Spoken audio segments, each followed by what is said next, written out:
everything that I need to know about you is in your music. And I think that one of the things that is kind of often overlooked because of the quality of the pop songs, the melodies, who you are as a performer, and also your charisma, is just how transparent and ambitious you are with your words. And this album is a huge leap forward, man. Like a gigantic. Like if your last album was a big step, this is a leap. Would you agree? I do agree. It's always nice to hear your words about the album, because I know you really are listening from like a, just like, I think it's always interesting to hear reviews of people who don't know me, but then also people who do know me, because I think that you've also seen me kind of grow up from a boy to a young man. Yeah. And now a young man. An older, younger man. A slightly older young man. Slightly older young man. Yeah, but I didn't really know you when you were a boy and when you were doing all that and dabbling around in the free space and kind of finding your voice and finding your audience at the same time. I didn't know you. I didn't really know me either.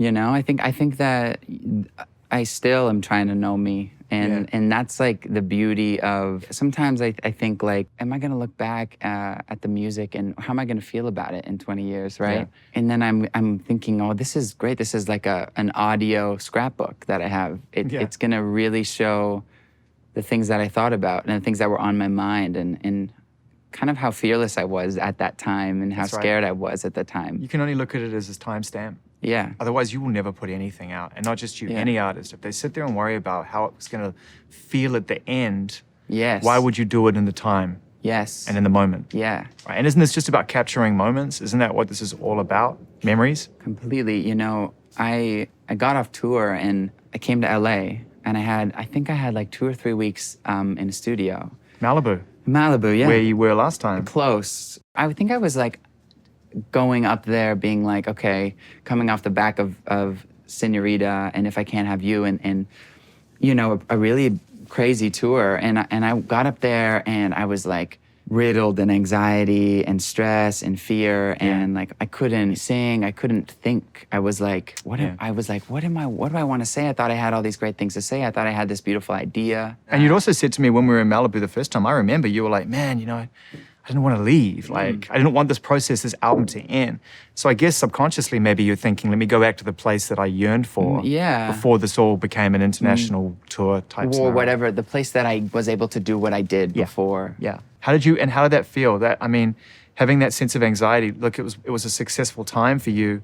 And by this point as well, trying to put the timeline together, your life on paper looks great. It looks like, great. Album is successful, tour successful, personal life successful, everything's great. And yet you go back to Malibu and what are you feeling? Just closed, like so closed. Then I was like to my team and to everyone, I was like, guys, I gotta take a month off. So I took a month off and I ended up, Camila was out in England, she was filming a movie, so I was out in England. She had this house in the countryside. And she would like wake up at like 7 a.m. and go to set and come back around 5. And I was basically like in the countryside of England on my own.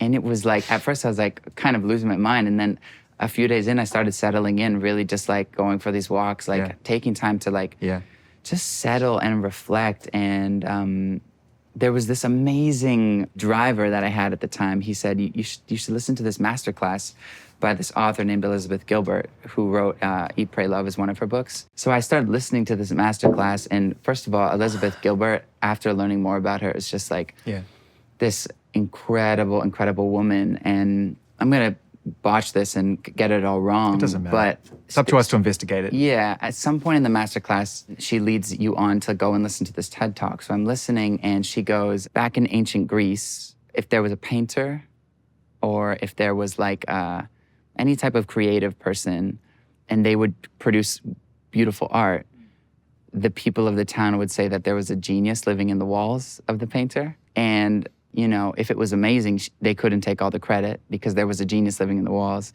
And if it wasn't amazing, you also couldn't take all the credit because it wasn't all you. And she goes on to talk about how your only job is to just like show up and to open up to the fact that like anything can come and nothing can come too. And if nothing comes, like, don't be upset about it because this is the creative process. This is not mechanical. This is not meant to be perfect, you know?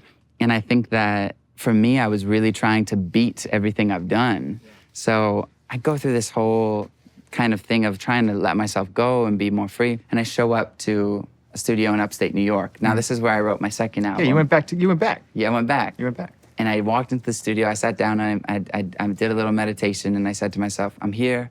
And I was like, I hope to God there's a creative genius in these walls, because I'm here and I got nothing. And it just happened. It started flowing, and it was like... What did? What was the first thing that happened? I always felt like I had to walk into a studio and command the room and be like, this is what we're gonna do. And I kind of just walked into the studio, and I looked at the writers and the people who I love and trust, and I just kind of hung out. Yeah. And just sat there and kind of tried my best to let it come. And it did. And I feel really lucky for that, because I think the point of the creative genius thing is that sometimes it doesn't come, but don't get down on yourself when it doesn't, you know? It takes some artists a long time to figure that out. Yeah. Once you create a framework around music that involves money, expectation, routine, these are all man-made, human-made constructs.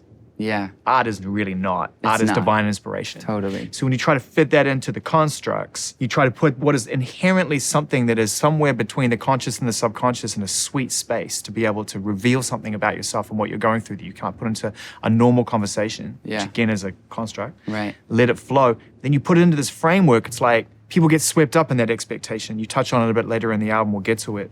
The idea of what it is to be you outside of what makes you you.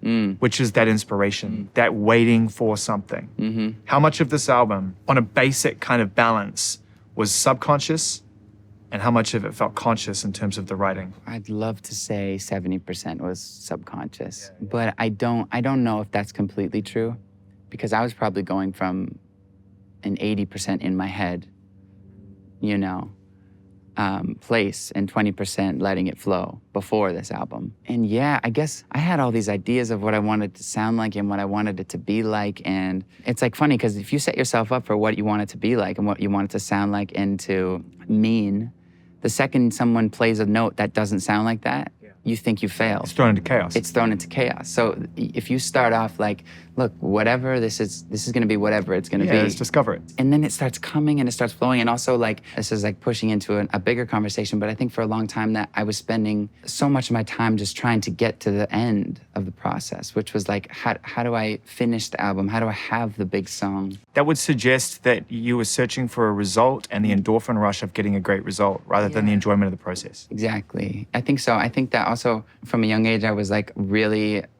shown what it feels like to have that gold and that success and that glory. And it's addictive. It's addictive. And you miss out on the most beautiful part, which is the process. Process. Right. When you start to lean into that process, the end result comes around and it's in this beautiful bow and it looks gorgeous and you're really happy with it. And you're expecting this like big thing to happen and it doesn't happen, but you're okay. If you go in with an idea before you even start of how it's going to look at the end, what have you really learned in the process? Nothing, because you'd learned it all before you started and you want to present it and such. Yeah, you were just, What do you think were the new elements of your life that got you to a place where you weren't so result obsessed, where you weren't trying to be the Shawn people expected you to be, that you were able to stop to meditate at its most basic functional form and use that tool in order to embrace the unknown? It's just that that's a self-destructive way of being, is in constant pursuit of the end result. Even when you do get that end result, the reward is fleeting. Yeah. A lot happens when you fall in love for the first time. Yeah. Because you really feel this like support, this like grounded, hey, if everything goes away, I'm gonna be okay. Yeah, it's called perspective, right? It's perspective. And it's beautiful, and it really allows you to be like, okay, well, if I'm gonna do this, I might as well be doing it for the right reasons and really, really, really enjoying it. Otherwise, I'd just rather watch movies with you all day, you know? And to be able to share that with someone who's going to benefit the same way. Yeah, Because you can get that perspective from someone who does something else altogether different in life, but in some ways it'll feel like a gift more for you than it is for them. Totally. Whereas when you're in a situation where someone like Camila, who is as well at a similar stage in her life, success, all the similar kind of addictive potential of needing to work, stay, and attention, for you to both be able to take a step back simultaneously and say, what does that all mean really when this is really what matters? Exactly. And you know, the pandemic that's happening, and the isolation and the quarantine has been terrifying and really hard, but something really beautiful for me came out of it, which was you're not allowed to leave. Stillness. Stillness. I went to Miami and I was living with Camila and her parents and her sister. And I was in panic for the first week, being like, there's no way I'm gonna make an album. And then when I started to settle into like how nice it is to like be in the same place every night, to like have a movie time, to like cook dinner with a family, and to do laundry. I know it all sounds really kind of silly, but when you've been touring the world since you were 15 years old, like I don't remember the last time I smelled laundry. Yeah. It's a nice smell. It's a nice smell. It's a really calming smell. Yeah, it feels like growing up. Feels like growing up. That stillness brought a lot of anxiety to the surface that I had to work through. And on the other side of that was like a real reflective period for me where I could be like, oh, this is what I've been doing. This is crazy. Like, this is what I can do. This is art. This is bigger than me. It was the first time I had a chance to even think about someone more than me. Like it was the first time I had enough space in my heart, in my head, that wasn't so consumed about how many people were caring about what I was doing or how many, whatever, likes, streams, whatever you want to call it. It was the first time I was quiet and I was able to be like, what is happening in this world? And how do I feel about it? And what can I do? And where does this go from here? And that was the best gift I think I've ever been given in my whole life. And that's like what's really spawned songs like Wonder and the whole album to an extent, but especially songs like Wonder, you know, was completely spawned from that reflective moment. And something that's a really big thing that I've been thinking about is everyone's got to give themselves a little bit of credit because there's so much input happening at all times, news, there's so much input happening. And it's really hard to settle down and to just be like, well, how do I actually feel about this? Like my truth, what is my truth about this? And it takes work and it takes time and it's tough, you know? And I think that when I found this moment of stillness and clarity, I was like, oh, this is really what it means to be close to yourself. There's truth in that. Yeah.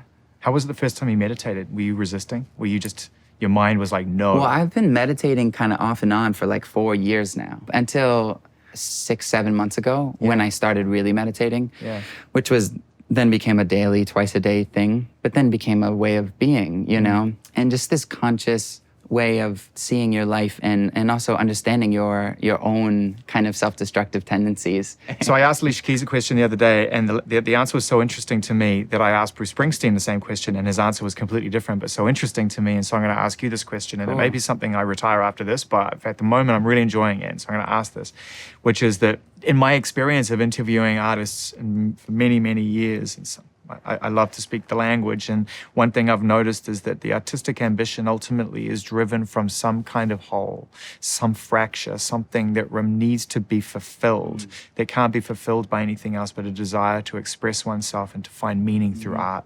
But it comes from a place that is empty. And now that you're in a place where you're starting to fill that hole with other things, without attention and fame and success and ambition, are you any closer to identifying what started this journey for you in the first place and why you are an artist and what prompted you to want to pursue this with your life and what created the hole? It's funny, it's like when you're an artist, and especially at a young age, you kind of get filled up with so much love. Everywhere you look, someone's saying they love you and they care about you. And it's probably like 150 times the love any normal person gets because it's constant and it's from people who you don't know all over the world. And it's interesting because you can kind of get to a place where that can overwhelm and be like, this is too much. Or you can like try to internalize that love and send it back out.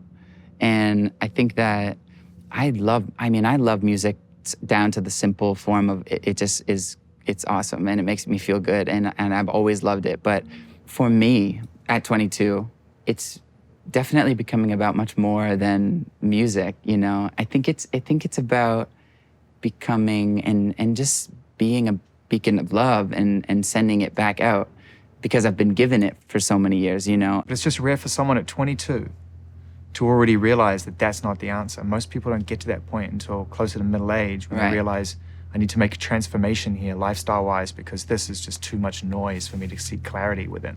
But you're at a point now at 22 where you've made this ambitious record, which starts with an intro. Yeah. Who does intros now? Yeah. And the intro is just literally, if I can paint a picture, and I sure as heck hope this is how you start your live show, of a piano and a single spotlight, like it's 1978, and you're just sitting there playing this thing. I mean, it's almost a really sad start to a really wide open experience. I think so. I think it's a very reflective start. I think that, like, for me, mainly the most important part of that song was the lyric, which was you have a million different faces, but they'll never understand unless you let them in. And that's you. And that's me. You've been a million different places, so give yourself a chance to get lost in Wonderland. And the Wonderland is where the genius lives. This reflective time gave me a real moment of, like, breathing and thinking, like, okay, you know, if I'm gonna do this, I wanna do this, like, as truth and as honest as I can. And writing that song and letting it be the introduction to the album was basically me saying to myself, all right, man, you're cool to just be you. Just be you, you know? And as I wrote it, like, I remember writing it and sitting there and it giving me chills up my body. It was like a deep knowing in my heart was telling my mind, you're gonna be cool. Like, this is the one. This is it. Or just say these words, listen to your own words and move forward from it. And I really hope that people listening to that song feel that way. But it's the doorway to the whole album, which is like a very me thing. And it's like funny when we say that, what is the most you thing? Because that is quite me, but there's definitely a lot of, I did that because I know people like that, and I did that because I want people to like that. I always said that because I know that will resonate.